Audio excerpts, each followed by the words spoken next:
Hello friends, कैसे हैं आप लोग। तो आप लोगों ने मेरे पिछले 2 लेक्चर्स ध्यान से पढ़े होंगे, है ना। आज मैं एक नया टॉपिक लेकर आई हूँ जिसका ये बहुत ही कॉमन टॉपिक है, जिसका नाम है हेयर फॉल, है ना।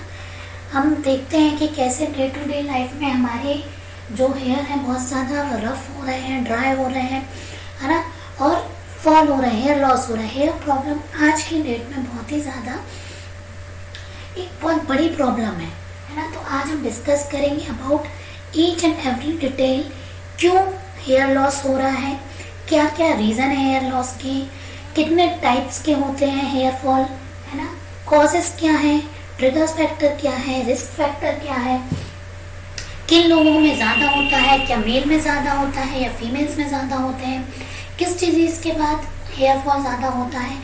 जितनी भी क्वेरीज हैं आज हेयर फॉल से रिलेटेड, आज हम इसको जितना हो सके आपके सामने क्लियर करेंगे, है ना। डूज एंड डोंट्स जो भी है। तो चलो हम स्टार्ट करते हैं। अपन को पता है कि अपन हेयर फॉल के बारे में जनरल मोटी मोटी नॉलेज सबको ही है आज, लेकिन अपन एक डिटेल व्यू देखेंगे। सबसे पहले अपन देखते हैं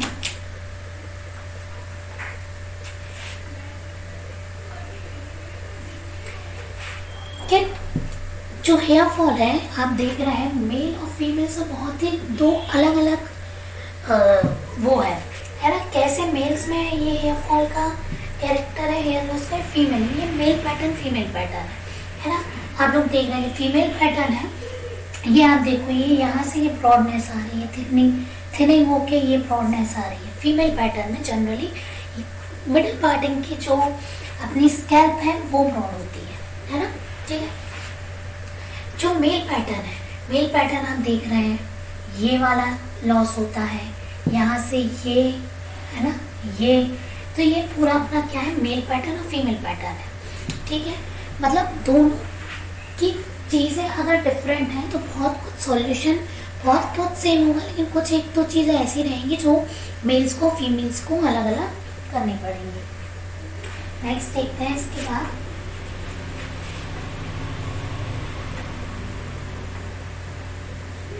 मेल पैटर्न हेयर लॉस समझ में आ रहा है। यहाँ से स्टार्ट होता है, ये आप लोग ने खुद देखा होगा, बहुत से मेल्स ने, और जितने भी आपके भाई फादर, मतलब घर में जितने मेल्स हैं आपने देखा होगा, पहले यहाँ तक पूरा फुल कवर्ड रहता है। फिर जैसे जैसे एज होती जाती है ना, शादी के बाद या एज जैसे जैसे होती जाती है, तो ये वाला जो एरिया है ये ज़्यादा देखो, ये वाला एरिया क्या होने लगता है, ये एरिया अपना ब्रॉड होने लगता है, ये है ना। सेम हेयर ऐसा जाएगा, फिर उसके बाद ये धीरे धीरे पूरा हेयर लॉस हो जाता है। आया समझ में। ये है मेल पैटर्न का एक जनरली मोर और लेस, अगर 60 to 70% मेल्स में देखें तो हेयर लॉस इसी पैटर्न में होता है, ठीक है। नेक्स्ट टाइप्स, कितने टाइप्स के हैं हेयर लॉस, कितने टाइप्स के हैं ना। तो एक होता है एंड्रोजेनिक एलोपेशिया, जो कि किसकी वजह से होता है, ड्यू टू हार्मोन, ठीक है, हार्मोनल की वजह से। एंड्रोजन करके एक हार्मोन होता है। दूसरा एलोपेशिया एरेटा, ये जो किसी भी इन्फेक्शन की वजह से, जिसमें स्पॉट में किसी के क्या होते हैं, हेयर लॉस होते हैं, यहाँ हो गए, यहाँ मतलब कहीं भी स्पॉट में, बच्चों में ज़्यादातर देखने मिलते हैं, बड़ों में भी मिलता है, लेकिन स्पॉट वाइज। फिर आता है टेलोजन इफ्यूवेलियम, ठीक है, टेलोजन इफ्यूवेलियम। इसमें क्या आएगा, हेयर जो है पहले नंबर थिनिंग होगी हेयर्स की, ठीक है, हेयर्स क्या होंगी, थिन होंगी। थिन होने के बाद क्या होगा, धीरे धीरे ये एरिया ना धीरे धीरे थिन होगी, यहाँ पर वो एरिया पूरा, वहाँ का एरिया धीरे धीरे लॉस होने लगे। ये वाला पार्ट हुआ पीछे का, ये वाला पार्ट हुआ, तो यहाँ हेयर लॉस होने लगते हैं, ठीक है। ये वाला जो टाइप है ये जनरली किसी जो क्रॉनिक डिजीज से आप सफ़र करते हो, उसके बाद एग्जॉस्टिंग डिजीज जो होती है, टाइफाइड हुआ, मलेरिया हुआ, या कोई भी एग्जॉस्टिंग डिजीज है, किसी भी क्रॉनिक एक्यूट डिजीज से जब आप उभर कर बाहर आते हो, एक फेज कहलाता है टेलोजेनिक फेज। तो हेयर्स उस टेलोजेनिक फेज पे चले जाते हैं, अबाउट 3 मंथ्स लगते हैं। फिर जब आप उस डिजीज से उभर के आ जाते हो तो 3 मंथ्स के बाद आपको देखने मिलता है कि उस बीमारी के बाद हेयर लॉस हो रहा है। तो जब भी कोई पेशेंट आता है तो वो बोलता है मुझे टाइफाइड हुआ था, टाइफाइड होने के 3 महीने बाद से मेरे हेयर लॉस हो गए, पूरा बाल्डनेस आ गई, है ना। तो ये कौन सा होता है, टीलोजेन।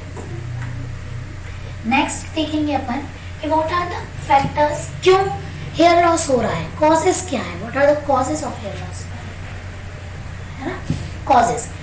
तो क्यों हो रहा है सबको पता है, मेन रीजन तो स्ट्रेस है। आज की लाइफ विदाउट स्ट्रेस हो ही नहीं सकती है। अगर किसी भी चीज़ का स्ट्रेस अगर आपको है तो उसका सबसे ज़्यादा इफेक्ट आपकी बॉडी पे, आपके हेयर्स पे, आपकी स्किन पे सबसे पहले देखने मिलता है। तो हेयर्स, हार्मोनल चेंजेस हम पहले ही देख चुके हैं कि जो हार्मोन फ्लक्चुएट होते हैं उनका सीधा सीधा रिलेशन आपके हेयर लॉस से है ना। डिजीजेस ऑफ डाइजेस्टिव सिस्टम, ऐसा बोलते हैं कि मतलब पेट एक ऐसी चीज़ है कि अगर वो खराब है तो आप समझ लो आपको कोई भी डिजीज हो सकती है ना। तो डिजीजेस ऑफ डाइजेस्टिव सिस्टम, अगर आपका डाइजेस्टिव सिस्टम सही नहीं है तो सर्कुलेशन में न्यूट्रिशन की कमी, न्यूट्रिशन एब्सॉर्ब नहीं हो रहा, विटामिन एब्सॉर्ब नहीं हो रहे, तो इन सब का डायरेक्ट रिलेशन आपके हेयर लॉस से आ जाएगा, ठीक है। हाई एंड लो टेम्परेचर, कई बार अपन देखते हैं कि जब अपन बहुत ज़्यादा हाई टेम्परेचर में जाते हैं तो ज़्यादा हेयर लॉस होता है, ज़्यादा लो टेम्परेचर में जाते हैं तो हेयर लॉस होता है। तो ये जो फ्लक्चुएशन आता है हेयर लॉस का, कैसा, हाई और लो टेम्परेचर में, deficiency of vitamin B, C, PP, iron, magnesium, zinc, है ना, इनकी डिफिशियंसी से भी हमें क्या होता है, हेयर लॉस होता है। Effects of the use of medicine, बहुत सी ऐसी मेडिसिन हैं जिनके एडवर्स इफेक्ट हमें देखने को मिल जाते हैं, है ना। खाया अपन ने मान लो फॉर किडनी के लिए था, या खाई अपन ने फॉर अदर डिजीज के लिए थी, लेकिन उसका इफेक्ट आपके हेयर्स पे देखने मिल रहा है, हेयर्स थिन हो रहे हैं या लॉस हो रहा है, ठीक है। इसका वाइस वर्सा भी होता है, कई बार क्या है, मेडिसिन आपको इफेक्ट भी कर जाती है। जेनेटिक प्रीडिस्पोजिशन, जेनेटिक प्रीडिस्पोजिशन ऐसा जैसे आप देखते हो केरला के लोग हुए या ईस्ट साउथ वेस्ट बंगाल के हुए, तो इसमें अपन क्या देखते हैं कि उन लोगों के हेयर्स क्या है, अपने आप ही घने होते हैं, मोटे होते हैं, कर्ली होते हैं। तो ये जेनेटिक प्रीडिस्पोजिशन, वहाँ के एनवायरनमेंट की वजह से, वहाँ के जीन्स की वजह से, है ना, उनके जेनेटिक में है। तो जैसे आपके पेरेंट्स के या फोर फादर्स के हेयर्स रहे होंगे, वैसे ही अपने हेयर्स भी होने के चांसेस होते हैं। अगर उनके झड़ते थे पहले तो हो सकते हैं अब आपके चांसेस भी बढ़ जाएंगे हेयर लॉस होने के, ठीक है। Effects of keratin hair styles, most important, क्या है effect of keratin hair styles. आजकल जो salons and keratin treatment, smoothening, rebounding, ये जो ट्रेंड में है ना, इन चीज़ों का बहुत ज़्यादा एडवांस इफेक्ट है आपके हेयर लॉस में, ठीक है। ये सैलून कम क्लिनिक, क्लिनिक कम सैलून जो आजकल बनते जा रहे हैं, ये for short period of time के लिए तो हमारे हेयर्स को बहुत सुंदर, बहुत मैनेजेबल दिखाते हैं, लेकिन आफ्टर सर्टेन डेज, है ना, थोड़े टाइम के बाद हमें उसके साइड इफ़ेक्ट्स देखने को मिल जाते हैं। और साइड इफ़ेक्ट में, उसके एडवर्स इफेक्ट में जो सबसे मेन चीज़ अपन को देखने को मिलती है वो हेयर लॉस होता है ना। हेयर्स जो होते हैं वो रफ हो रहे हैं, ड्राई हो रहे हैं और हेयर लॉस ज़्यादा होने देखने को मिलता है। तो ये कुछ हेयर फैक्टर्स थे जिसकी हेयर लॉस फैक्टर्स थे जिनकी वजह से हमारे हेयर लॉस होते हैं।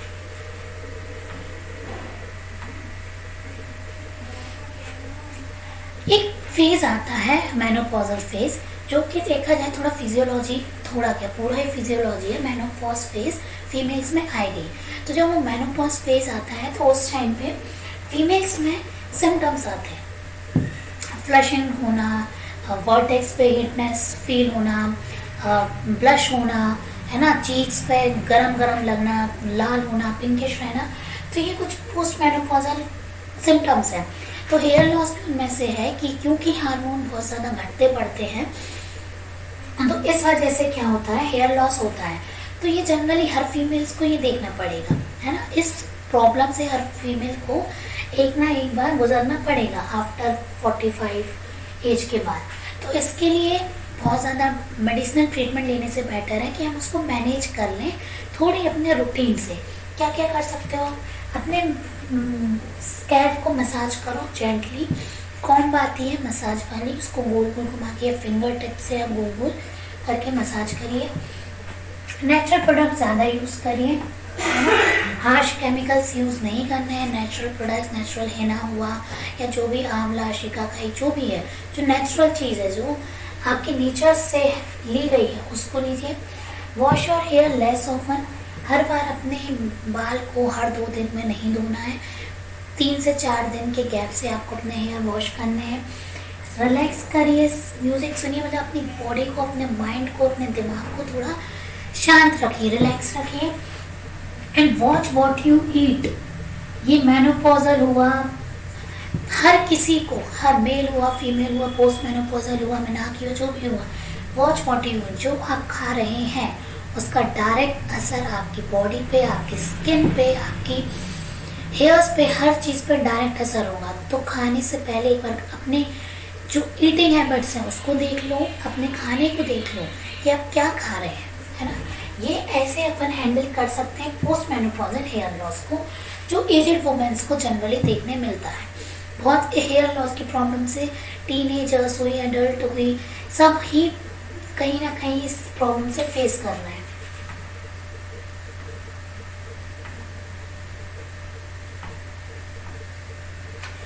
नेक्स्ट है हेयर लॉस प्रिवेंशन के लिए क्या करें। अपन को पता है prevention is better than cure, तो ऐसा क्या करें और क्या ना करें कि हेयर लॉस हो ही ना, है ना। तो ये डूज एंड डोंट्स हैं। एक होता है check for sign of hairless does, आपको देखना है कि आपके बाल कैसे झड़ रहे हैं, किस पैटर्न में झड़ रहे हैं, कितने झड़ रहे हैं। स्टडी बोलती है कि अबाउट मैक्सिमम 100 हेयर्स दिन भर में 100 बाल झड़ते हैं, ठीक है, मेल के भी फीमेल्स के भी। तो अगर 100 बाल झड़ रहे हैं तो आपको बहुत ज़्यादा टेंशन लेने की, स्ट्रेस लेने की ज़रूरत नहीं है। जनरली क्या होता है, 100 बाल गिरते हैं, अपन कॉम्ब करते हैं या वॉश करते हैं, जब बाल गिरते हैं तो वो बंच में गुच्छे बन जाते हैं, क्योंकि लंबे बाल रहते हैं तो वो गुच्छे बन जाते हैं, तो वो 100 बाल ऐसे लगने लगते हैं बहुत सारे बाल हो गए। वहीं अदर एट मेल्स में क्या हो जाता है, एक छोटे हेयर्स रहते हैं, शॉर्ट हेयर्स रहते हैं, तो टुकड़ों में गिरते हैं, एक दो, तो उनके समझ में आते नहीं हैं और फीमेल्स के बंचेस फॉर्म हो जाते हैं। उस वजह से बहुत ज़्यादा ऐसा लगता है कि बहुत हेयर फॉल हो रहा है। तो ये आपको देखना है, अगर 100 बाल आपके दिन भर में गिर रहे हैं तो टेंशन नहीं लेना है। स्ट्रेस कॉज मोर स्ट्रेस, है ना। तो उस चीज़ का स्ट्रेस लेके आप और ज़्यादा स्ट्रेस होंगे तो और बाल आपके क्या होंगे, लॉस होंगे। एक बहुत ही एक टेस्ट होता है हेयर पुल टेस्ट, जो आप लोग अपने घर पर बैठे बैठे इसको परफॉर्म कर सकते हो। आपको क्या करना है, अपने हेयर्स लेने हैं, ठीक है, बीच वाले हेयर्स से आप अपने बाल लेके एक परपेंडिकुलर डायरेक्शन में 90 डिग्री डायरेक्शन में थोड़ी पुल करके, ऐसे करके पुल करके आपको ये लेना है।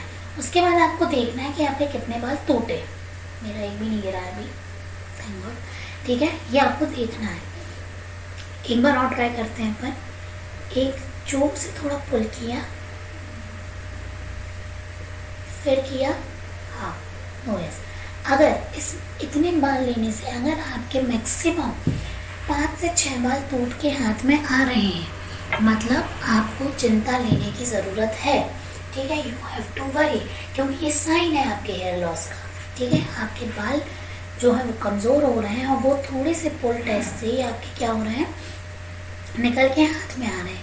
लेकिन अगर 1, 2 हैं या 3 है तो घबराने की ज़रूरत नहीं है। अगर आपका साइन पॉजिटिव आता है, अगर टेस्ट पॉजिटिव आता है, 6 से 7 बाल या 5 से 6 बाल आपके हाथ में आ रहे हैं, तो आपको यही टेस्ट, सेम टेस्ट अलग अलग जगह परफॉर्म करनी है, ये देखने के लिए कि पैटर्न कौन सा है, कहाँ के बाल आपके ज़्यादा वीक हो रहे हैं, है ना, कहाँ के बाल आपके ज़्यादा प्रोन है हेयर लॉस के लिए। तो आप इसी टेस्ट को यहाँ परफॉर्म करेंगे, अलग अलग स्कैल्प के पूरे अलग अलग एरिया में आप सेम टेस्ट परफॉर्म करेंगे। उसके बाद आप उसको एनालाइज करेंगे कि कहाँ आपके कौन से एरिया के हेयर लॉस ज़्यादा हो रहे हैं या ज़्यादा वीक है। तो ये आपको check for signs of hair loss, ये ऐसे अपन साइन चेक करते हैं, है ना। पिलो पे दिखना, लैपटॉप पे दिखना, कपड़ों में लग जाना, कम है तो स्ट्रेस की कोई बात नहीं है। लेकिन अगर ज़्यादा है, अगर आपको लग रहा है कि ये मतलब बहुत ज़्यादा है, तो उसके लिए आपको तुरंत कुछ ना कुछ according to situation, according to condition आपके लिए वो एक होने की ज़रूरत है। मैनेज योर स्ट्रेस मैनेज करना ज़रूरी है। आप क्या कितना आपका वर्क लोड है, कितना प्रेशर है, क्योंकि ऑलरेडी इतनी स्ट्रेस भरी लाइफ है, तो वो स्ट्रेस को मैनेज करना है। मेडिटेशन करना है आपको, है ना, लाइट म्यूज़िक सुनना है, ठीक है, योगा वगैरह करना है, जिससे बॉडी का ब्लड सर्कुलेशन क्या हो, बढ़े, है ना। तो ये आपको स्ट्रेस मैनेज करना है। ब्रश योर हेयर्स जेंटली, ठीक है। आपको ये क्या करना है, जो अपने कॉम्ब होती है उसको डायरेक्ट रूट से नहीं लेना है। आपको पहले नीचे के बाल डिटेंगल करने हैं, पहले हाथ से करके देखिए, फिर उसके बाद नीचे के बाल को डिटेंगल कीजिए, फिर उसके बाद टिप टू, फिर उसके बाद रूट टू टिप आपको कॉम्ब फेरनी है। तो जेंटली करने, बहुत ज़्यादा हार्श तरीके से नहीं कि लिया और बस कर दिया, अपने बाल हैं, है ना, अपना समझ के करना है। तो बहुत जेंटली, जितनी सॉफ्ट तरीके से आप उसको कॉम्ब कर सकते हैं उतनी सॉफ्ट तरीके से आपको करना है। फिर उसके बाद आपको क्या करना है, get lots of vitamin E. आपको अपन को पता है कि जो हेयर है full made up of protein, keratin, ये जो उससे बना हुआ होता है, और इन सब के लिए हमें विटामिन ई की ज़रूरत है। विटामिन ई का रोल क्या है, विटामिन ई मॉइस्चर को लॉक कर देती है और शाइनीनेस लाती है, लस्टर जो है, लस्टरनेस वो लाती है। तो हमें बहुत ज़्यादा ऐसे फ्रूट्स, वेजिटेबल्स लेना है जिसमें विटामिन ई सबसे ज़्यादा, एलिमेंट्स हुआ, है ना, फ्रूट्स हुए, सीड्स हुई, है ना, ओमेगा 3 फैटी एसिड है जिसमें, इन सब में विटामिन ई और एंटीऑक्सीडेंट भरपूर मात्रा में है। तो ये सब चीज़ें हमें लेनी है ना। आप अच्छा खाओगे तो वो कहाँ जाएगा, आपके शरीर को ही लगेगा। Here is the part of your शरीर, है ना, तो बाल में दिखेगा, आपकी स्किन पे दिखेगा। तो अच्छा खाओ, गंद खाओगे तो सब कुछ ऐसे ही होगा। Use your hair product sparingly. कोशिश करें कि ये जितने भी हार्श प्रोडक्ट्स हैं इनको लीस्ट यूज़ करें। जब भी आपको किसी फंक्शन में जाना हो या पार्टी में जाना हो, आप तभी वो हार्श केमिकल, हार्श टूल्स का यूज़ करें, वरना अभी आप उनको नेचुरल प्रोडक्ट्स जो हैं उसी को ज़्यादा प्रेफर करें। पहले के टाइम पे आपने देखा होगा, जो हमारी दादी नानी के नुस्खे हुआ करते थे, वो काली मिट्टी लगाती थी, मुल्तानी मिट्टी लगाती थी। वो क्या करते थे, जो नेचुरल हेयर्स के, जो हेयर्स के लिए नेचुरल ऑयल्स की ज़रूरत होती थी वो नहीं सोखते थे, है ना, तो ओवर ड्राइनेस नहीं होती थी। आज क्या होने लगा है, इतने हार्श केमिकल्स वाले शैम्पू होने लगे हैं। जो गुड ऑयल्स हैं, जिस ऑयल से मसाज की है वो, और जो हमारे हेयर्स को स्ट्रॉन्ग बनाने के लिए जो गुड ऑयल है उसको भी वो क्या कर लेते हैं, एब्जॉर्ब कर लेते हैं, उसको भी वॉश आउट कर देते हैं। तो उसकी वजह से जो हेयर्स हैं बहुत ज़्यादा क्या हो जाते हैं, रफ हो जाते हैं, ड्राई हो जाते हैं, फ्रीजी हो जाते हैं, अनमैनेजेबल होते हैं, और उसकी वजह से सर्कुलेशन प्रॉपर नहीं होता है। सर्कुलेशन प्रॉपर ना होने की वजह से हेयर लॉस होता है। Last, speak professional help when you notice changes in your hair. जब भी आपको लगता है कि आपके बालों में कुछ ना कुछ चेंज लग रहा है, बालों में या शरीर में, जब भी आपको लगता है कि कुछ ना कुछ चेंज हो रहा है ना, नॉर्मल से कुछ हटके हो रहा है, तो आप अपने जो भी प्रोफेशनल है, जो भी आप फिजिशियन को जो भी ट्रीटमेंट लेना चाहते हो उनसे डायरेक्ट बात करें, है ना। डोंट्स में क्या आएगा, सबसे मेन चीज़ स्मोकिंग नहीं करनी है। स्मोकिंग एक बहुत बड़ा कारण है हेयर लॉस का। ड्रिंक भी एक बहुत बड़ा रीज़न है, मतलब क्योंकि ये सब क्या करती हैं, बॉडीज को वीक बना देती है ना। तो स्मोक हुआ, ये सब क्या है ना, तो ये सब बॉडी को वीक बना देंगी, तो इनको अपन को नहीं लेना है। ओवरडो केमिकल ट्रीटमेंट्स नहीं कराना है। शौक में अगर एक बार करा लिया है तो ठीक है, एक बार रिबाउंडिंग स्ट्रेटनिंग करा ली तो एक ही बार रहने तो वो अच्छे लग रहे हैं ये सोच के बार बार रिपीट मत कराओ। एक ही बार रहने दो, बहुत ज़्यादा केमिकल ट्रीटमेंट्स नहीं लो। जितना हो सके घर पर ही आप लोग ट्रीटमेंट्स लो। घर पे बहुत सारी होम रेमेडीज़ है, मैं लास्ट में एक आपको रेमेडी बताऊंगी जिससे घर पर ही आपका केराटिन ट्रीटमेंट हो जाएगा। तो लास्ट तक जरूर बने रहें। Over use heat tools, blow dryers हुए, स्ट्रेटनर हुए, इनका ओवर यूज़ नहीं करना है।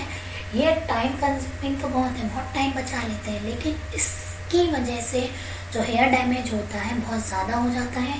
ये हमारे मॉइस्चर, जो हेयर्स का मॉइस्चर है वो पूरा ख़त्म कर देते हैं। उसकी वजह से हमारे हेयर्स जो क्या होते हैं, बहुत ही फ्रीजी लगने लगते हैं।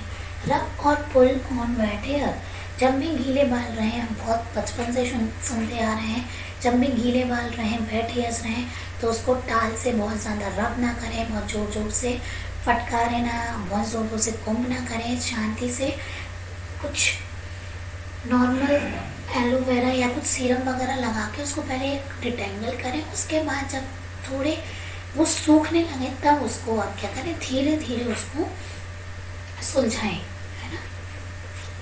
नेक्स्ट अपना क्या आएगा, होम रेमेडीज़ हैं। बहुत सी ऐसी होम रेमेडीज़ है जिनसे अपन हेयर लॉस ट्रीटमेंट घर पर ही कर सकते हैं। बहुत ही इफ़ेक्टिव मेडिसिन हैं, बहुत इफ़ेक्टिव रेमेडीज़ हैं। अगर जनरल प्रॉब्लम में बहुत ज़्यादा कुछ आपके लिए प्रॉब्लम नहीं हो रही है कि बहुत लॉस हो रहा है, माइन्यूट लॉस हो रहे हैं, है ना, थोड़े थोड़े लॉस हो रहे हैं, या अभी स्टेट आई है ना, तो आप अपने खान पान को, अपने स्ट्रेस मैनेजमेंट को, मेडिटेशन करके, ये होम रेमेडीज़ करके, विटामिन्स लेके, एंटी ऑक्सीजन लेके, एंटीऑक्सीडेंट्स लेके आप क्या कर सकते हो, घर पर ही बहुत आराम से अपने हेयर्स को लंबा, घना, काला बना सकते हो। तो ये कुछ होम रेमेडीज़ हैं। कोकोनट ऑयल, जो इतने प्रकार के ऑयल आ रहे हैं मार्केट में, ये सब बिजनेस चल रहा है, केश किंग और इमामी और ये सब बिजनेस है। कोकोनट ऑयल, जो वर्जिन कोकोनट ऑयल होता है, उसको जो पैराशूट हेयर ऑयल हुआ या कोकोनट हेयर ऑयल है, ये आपकी जो सर्कुलर मोशन में आप ऑयल लगाते हैं, इससे ब्लड का सर्कुलेशन बढ़ता है, जिसकी वजह से हेयर लॉस प्रिवेंट होता है। डैंड्रफ, जो कि एक बहुत बड़ा रीज़न है हेयर लॉस का, है ना, तो वो डैंड्रफ को बचाता है, एक सूदिंग इफेक्ट देता है स्कैल्प में, अपने आप ही आपको एकदम ठंडा महसूस होगा, सूदिंग पूरी बॉडी हीट को एब्जॉर्ब करता है, ठीक है। फिर nourishes and tones dry hair, जिसकी भी ड्राई हेयर है उसमें वो सर्कुलेशन बढ़ाता है, तो टोन होती है उसकी हेयर, नरिश करता है जो भी उसमें डिफिशियंसी है। और एक हेयर कंडीशनर का काम होता है, इसलिए बोलते हैं कि हेयर वॉश करने के आधे घंटे या 1 घंटे पहले चम्पी करो, है ना, और हो सके तो कोकोनट ऑयल की चम्पी करो। फिर आप दूसरे ऑयल भी ले सकते हैं, कैस्टर ऑयल हुआ, ये सब इफेक्ट है, लेकिन कुछ नहीं है, कुछ समझ में नहीं आ रहा, सबसे सेफ साइड है कोकोनट ऑयल। सेकेंड है अनियन जूस। अनियन जूस भी आप ऐड कर सकते हैं, अनियन को कट करके, ग्राइंड करके, उसका पूरा जूस निकाल के आप अपने कॉटन से लेके स्कैल्प पे लगा सकते हैं। बहुत ज़्यादा देर तक लगाना नहीं है। अनियन में सल्फर होता है, सेलेनियम होता है, ये दोनों ही आपके हेयर्स को हेल्दी रखने में बहुत ज़्यादा इफेक्टिव होते हैं। ये क्या करता है onion juice, add volumes to the hair, hair में वॉल्यूम बना देगा, ठीक है, शाइन देता है, एक नेचुरल शाइन देगा, प्रमोट्स हेयर ग्रोथ और हेयर ग्रोथ बढ़ाने में भी हेल्पफुल है। Yogurt hair mask, yogurt hair mask आप घर पे लगा सकते हैं, दही में बनाना मिला लो, या दही में आप ये फेनुग्रीक सोप, फेनुग्रीक रख लो, मेथी दाने रात में सोप करके रख लो, नेक्स्ट डे उनको पीस लो, ग्राइंड कर लो, उस पेस्ट को आप दही के साथ, है ना, मिक्स करके, इसको और फेनुग्रीक को दोनों को साथ में भी कर सकते हो, अलग अलग सेपरेटली भी कर सकते हो, और बनाना मिला लो। फिर उसको पूरा आप रूट से लेकर टिप्स तक, नीचे तक, जहाँ तक आपके बालें लगाइए, 30 to 45 मिनट या 1 आवर तक उसको लगे रहने दीजिए। उसके बाद फिर आप उसको वार्म वाटर से, ल्यूमवार्म वाटर से वॉश कर लीजिए, है ना। होम में ट्रीटमेंट, चलो आगे बताते हैं। आंवला, आंवला में हमें पता है विटामिन सी होता है, और विटामिन सी जो है हमारे हेयर्स के लिए और स्किन के लिए बहुत ही अच्छी चीज़ होती है। तो ये हेयर को नरिश करता है, हेयर लॉस होने से बचाता है, मॉइस्चर को रिटेन रहने देता है। आपको एक बात बता दें, हेयर लॉस होने का एक बहुत बड़ा रीज़न है मॉइस्चर रिटेन नहीं रह पाता। ड्राई हेयर होते हैं, कोई भी चीज़ ड्राई होगी तो जल्दी टूटेगी, उसी में अगर मॉइस्चर है तो उसको टूटने में टाइम लगेगा। तो कोशिश करें कि अपने जो हेयर्स है उसमें मॉइस्चर रिटेन रहे, मॉइस्चर बना रहे, एकदम ड्राई ना रहे। शैम्पू के बाद हमेशा कंडीशनर करो, कोशिश करो नेचुरल शैम्पू यूज़ करो, नेचुरल कंडीशनर जो घर के बने कंडीशनर होते हैं। Aloe vera work as a conditioner, तो एलोवेरा की आप क्या करो, मसाज करो, है ना। मार्केट में जो एलोवेरा जेल आ रही है उसको भी लगा सकते हो, अगर आपके पास प्लांट है तो वो एलोवेरा जेल भी आप यूज़ कर सकते हो, आपके ऊपर है, ठीक है। पीएच लेवल मेंटेन करता है हेयर का। हेयर फॉल के लिए एलोवेरा बहुत ही अच्छा एक ऑप्शन है। फेनुग्रीक अपन कर ही चुके हैं। जो मेथी दाना होता है, मेथी दाना से बाल आप कभी ट्राई करिएगा। मेथी दाना को सोक करके नेक्स्ट ग्राइंड करके उसके पेस्ट पूरे बालों में लगाना है। बहुत ही straight, smooth, shiny, glossy hair आपको देखने मिलेंगे। हफ्ते में या 15 दिन में एक बार ही आप करेंगे, 3 से 4 महीने में आपको रिजल्ट खुद सामने नजर आएगा। फिर कुछ मेडिसिन होती हैं। होम्योपैथिक ट्रीटमेंट एक बहुत ही अच्छा वो है, साइंस है, जिसमें आप जो अनमैनेजेबल हेयर लॉस हो रहा है, कि जो बहुत ज़्यादा हो रहा है, जिसके लिए आप एक फिजिशियन की ज़रूरत पड़ेगी, वहाँ पे अपन ये मेडिसिनल ट्रीटमेंट दे सकते हैं, है ना। बहुत से ऐसी मेडिसिन हैं होम्योपैथी में। होम्योपैथी का सबसे एक जो ये कि इसमें एडवर्स इफेक्ट कुछ देखने नहीं मिलेगा, और जो फिजिशियन है उसको पता है कि ये कुछ इफेक्ट आता है तो उसको कैसे कंट्रोल करना है। तो ये मेडिसिन हैं जिनसे हमें हेयर लॉस जो किसी पर्टिकुलर रीज़न, पर्टिकुलर कॉज और कुछ ज़्यादा ही हेयर लॉस हो रहा है जो होम रेमेडीज से मैनेज नहीं हो रहा है, तब आपको देखना पड़ेगा कि आप जिस किसी से भी कंसल्ट करना चाहें उसके थ्रू आप कंसल्ट कर सकते हैं। होम्योपैथी में बहुत ही अच्छी मैजिकल मेडिसिन हैं जिनको लेने से इवन जिनके आईब्रोज हुई, आई लैशेज हुई, पूरे बाल ये भी जा चुके थे, ये भी उनके वापस आ गए हैं। तो बहुत सी मेडिसिन है। फ्लोरिक एसिड है, फोस्फोरिक एसिड, ग्रेफाइटिस, मिसेरियम, सेलेनियम, सीपिया, ये कुछ मेडिसिन हैं जो लेते हैं। सबके अपने अपने सिम्टम्स हैं, कौन सी कब लेनी है ये पर्टिकुलर जो फिजिशियन है जिनके पास आप जा रहे हो तभी ये ले। ये मेडिसिन आप अपने मन से ना ले, किसी रिनाउंड फिजिशियन के पास जाके ही उनसे उनकी पूरी जानकारी से किस पावर में, कितने डोज में कितनी लेनी है वो आपको प्रॉपर बता पाएंगे। ये कुछ मेडिसिन है जो हम यूज़ करते हैं homeopathic treatment for hair loss. सबसे नेक्स्ट चीज़, अपनी बॉडी से प्यार करो। अगर आप अपनी बॉडी को प्यार नहीं करोगे, अगर आप अपनी बॉडी पे ही अत्याचार करोगे, तो चाहे वो हेयर हो, चाहे स्किन हो, चाहे इंटरनल ऑर्गन हो, चाहे एक्सटर्नल ऑर्गन हो, हर कुछ कहीं ना कहीं कभी ना कभी उसका एडवर्स इफेक्ट देखने मिलेगा। अत्याचार का मतलब मारना पीटना नहीं। अत्याचार मतलब अगर आप हार्श ट्रीटमेंट यूज़ कर रहे हो, बहुत ज़्यादा केमिकल लगा रहे हो, है ना, अच्छा खा नहीं रहे हो, एक्सरसाइज नहीं कर रहे हो, मेडिटेशन नहीं कर रहे हो, फ्रेश एयर नहीं ले रहे हो, हमेशा दिमाग में कुछ ना कुछ चलता ही जा रहा है, लड़ाकू झगड़ालू प्रवृत्ति के होते जा रहे हो, नेगेटिविटी ही अगर मन में बनी हुई है, तो ये सब ये all leads to hair loss, है ना। हेयर लॉस नहीं, ये चीज़ें किसी भी डिजीज़ को लाने में हेल्पफुल हो सकती हैं। ये ट्रिगर फैक्टर है ना। तो कोशिश करो कि ये सब चीज़ें ना रहे, अपनी बॉडी से प्यार करो, उसको पैम्पर करो। और एक मैंने आपको बोला था कि मैं एक आप लोगों को होम ट्रीटमेंट बताने वाली हूँ, केराटिन ट्रीटमेंट। कैसे आप होम ट्रीटमेंट या होम केराटिन कर सकते हो, आपको बार बार पार्लर या सैलून में जाने की ज़रूरत नहीं है। एक और मैं आपसे बोलना चाहती हूँ, कोशिश करो हेयर जो ट्रीटमेंट है वो सैलून में जाके बहुत ज़्यादा ना लो। वो सैलून है, क्लिनिक है, नहीं पता, लेकिन जनरली किसी का हेयर लॉस होता है तो वो सैलून में जाना ज़्यादा प्रेफर करते हैं, ना कि किसी फिजिशियन के पास, ना कि किसी ट्राइकोलॉजिस्ट के पास जिसने उस बारे में बारीकी से पढ़ा है। वो वहाँ जाने से बेटर किसी सैलून में या पार्लर में जाना ज़्यादा पसंद करते हैं। तो वो पार्लर में जाना इज़ गुड, ठीक है, वंस इन अ वाइल आप चले जाओ, लेकिन फॉर ट्रीटमेंट पर्पज़ से कि हर 6 महीने में जा रहे हैं, हर 3 महीने में जा रहे हैं, ऐसा मत करो। आपकी बॉडी है, उसको जितना आप संभाल के रखोगे वो उतनी प्यारी रहेगी। एक जो होम ट्रीटमेंट केराटिन ट्रीटमेंट मैं आपको बताने वाली थी, आप जो चावल बचा हुआ रहता है, लेफ्ट ओवर जो राइस होता है, उसको थोड़ा मॉइस्चर रहने दें, उसको थोड़ा कुक कर लें, गरम कर लें। गरम करने के बाद उसको ग्राइंडर से पीस लें। रात में ही भिगोई हुई फ्लैक्स सीड्स होती हैं, अलसी को भी कुक कर लें। कुक करने के बाद वो थोड़ी जेली फॉर्म में हो जाएगी, है ना। एक क्लॉथ लें, उसमें पूरा वो रखें और उसका जितना भी जेल वाला मटेरियल है सब पूरा आप उसको क्या कर लें, एक्सट्रैक्ट कर लें, ठीक है। अब क्या हुआ, चावल का और अलसी को दोनों को मिला के ग्राइंड कर ले, थिक पेस्ट बन जाएगा।